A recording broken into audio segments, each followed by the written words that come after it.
बिस्मिल्लाहिर्रहमानिर्रहीम, अस्सलाम वालेकुम। बहुत सारे लोगों को यह ख्याल है कि मुझे अब इस टॉपिक पर बात नहीं करनी चाहिए, लेकिन मैं पिछले 5 साल तक लोगों के हक के लिए लड़ता रहा हूं, लोगों के लिए आवाज बुलंद की है। आज जब मेरा हक है तो मैं अपने लिए आवाज क्यों बुलंद ना करूं, अपने हक के लिए क्यों ना लड़ूं? दुबक कर, खामोश होकर, चुप करके घर के अंदर बैठ जाऊं? मैंने कोई चोरी की है? मैंने कोई डाका डाला है? मैंने कोई गैर शरई काम किया है? मैंने कोई गैर आईनी काम किया है?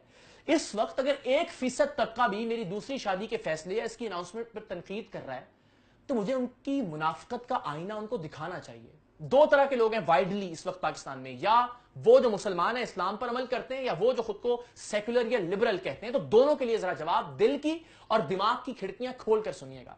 मुसलमानों की सारी जिंदगी आपकी कलेमा पढ़ते हुए ला इलाहा इल्लल्लाह मुहम्मद रसूलुल्लाह, यानी हम मुसलमान हैं इसलिए कि प्यारे नबी का कलेमा पढ़ा, उनकी शफात के लिए सारी जिंदगी हमने कोशिश करनी है, उन पर दुरूदो सलाम भी पढ़ना है, उनकी नातें भी पढ़नी है, सारी जिंदगी ये ख्वाहिश करनी है कि एक बार आका सल्लल्लाहु अलैहि वसल्लम के रोजे के सामने चले जाएं। लेकिन अगर एक ऐसा अमल जो प्यारे नबी ने किया कोई और शख्स करे तो उससे इसलिए तकलीफ है कि उससे हमें जलन है, उससे कोई प्रॉब्लम है, वो हमें अच्छा नहीं लगता, या उसके उस अमल की वजह से हमारे घर में कोई प्रॉब्लम हो सकती है।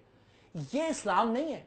शरीयत आपकी मर्जी का नाम नहीं है। इस्लाम वो नहीं है जो आपको अच्छा लगे, जो आपको सूट करता हो। फिर अजीबो गरीब मंतखे पेश की जा रही हैं कि जनाब नहीं, या तो किसी तलाक याफ्ता से की जाए, या किसी बेवा से की जाए, या किसी माजूर से दूसरी शादी की जाए। उम्मुल मोमिनीन हजरत आयशा रजी अल्लाह ताला अन्हा की मिसाल हम सबके सामने है, इनमें से कोई चीज भी नहीं थी। तो अपनी मर्जी का इस्लाम या अपनी मर्जी की शरीयत फिर ना घड़ें आप। फिर यह भी कि जनाब फिर सारी सुन्नतों पर अमल करें, एक ही सुन्नत क्यों याद आती है मर्दों को? तो जनाब एक आदमी नमाज पढ़ता है, रोजा नहीं रखता, हज नहीं करता, ज़कात नहीं देता, तो नमाज पढ़ने पे गालियां देंगे आप उसको? आप उस पर तनकीद करेंगे? एक लम्हे के लिए नहीं सोचेंगे ये वही अमल है जिस पर आप गाली दे रहे हैं, जो आपके प्यारे नबी जिनका कलमा पढ़ने की वजह से आप मुसलमान हैं, उन्होंने फरमाया। अपनी अपनी मर्जी की चीजें घड़ेंगे। आप जिसमें खुश हैं बस वो चीज ठीक है, और आप जिसमें खुश नहीं है उस पर आप तनकीद भी करेंगे और उससे आपको तकलीफ भी है। अब आ जाइए लिबरल्स, सेकुलर्स। आपका तो जनाब मसला ही नहीं है। आप तो कहते हैं 18 साल से जायद का कोई भी आकिल और बालिग अपनी मर्जी से जना करे, अपनी मर्जी से शराब पिए, उसकी जिंदगी है, जैसे जी चाहे वो गुजारे। तो भाई यहां अपनी मर्जी से दो आकिल और बालिग लोगों ने शादी का फैसला किया, किसी को क्या प्रॉब्लम है? एक बीवी ने जो 18 साल से जायद की आकिल और बालिग है, उसने अपने शौहर को शादी की इजाजत दी, आपको इससे क्या प्रॉब्लम है?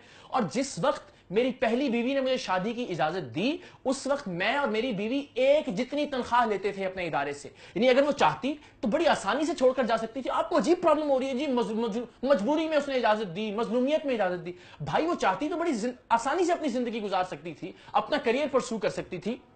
इस वक्त भी वो एजुकेशन में अपनी मर्जी से काम कर रही है। आज भी वो चाहे तो पाकिस्तान का कोई भी चैनल उसे नौकरी देने के लिए तैयार है, कोई मजबूरी। वो किसी गांव की कोई बेसहारा लाचार ऐसी औरत नहीं है कि जो मुझे अगर इजाजत ना देती और मैं उसको छोड़ देता तो उसको रोटी के लाले पड़ जाते। वो अपनी जिंदगी खुशी खुशी गुजार सकती थी, मुझ जितनी ही तनख्वाह पा रही थी। हलफन मैं आपको ये बात बता रहा हूं। तो खुदा का वास्ता है, आप वो चीजें जो आपको ठीक लगती हैं वो अगर कानून हो तो फिर ठीक है, अगर नहीं आपको ठीक लगती तो वो कानून गलत है। जो आपको ठीक लगता है वो शरीयत है तो ठीक है, वरना वो ठीक नहीं है।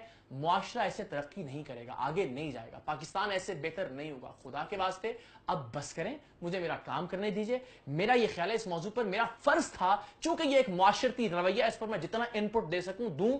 मुझे कोई पब्लिसिटी स्टंट नहीं, अल्लाह की बड़ी मेहरबानी है, मुझे इन 2 वीडियो से 3 वीडियो से कोई शोहरत नहीं मिलने वाली थी। मैंने अपना फर्ज समझते हुए, अपना हक समझते हुए ये तमाम पैगाम आप तक पहुंचाया है। और अब मैं आपसे ये तवक्को करता हूं कि बस कीजिए, अपनी मर्जी दूसरों पर लागू करना खत्म कीजिए।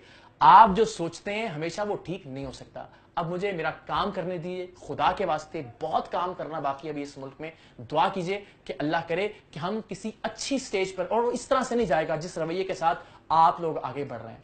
और वो तमाम लोग जो सारे मामले में मेरे साथ खड़े रहे, मुझे सपोर्ट किया, मुझ पर यकीन रखा, मैं आपको यकीन दिलाता हूं कि ऐसी किसी भी चीज से मेरा हौसला पस्त नहीं होता, मुझे मजीद लड़ने की ताकत मिलती है। और इंशाल्लाह हम सबका जो नारा है, अजीम पाकिस्तान, काबिल ताजीम पाकिस्तान, उसके हुसूल तक हम अपनी लड़ाई भी जारी रखेंगे, हम अपनी जिद्दोजहद भी जारी रखेंगे। पाकिस्तान जिंदाबाद।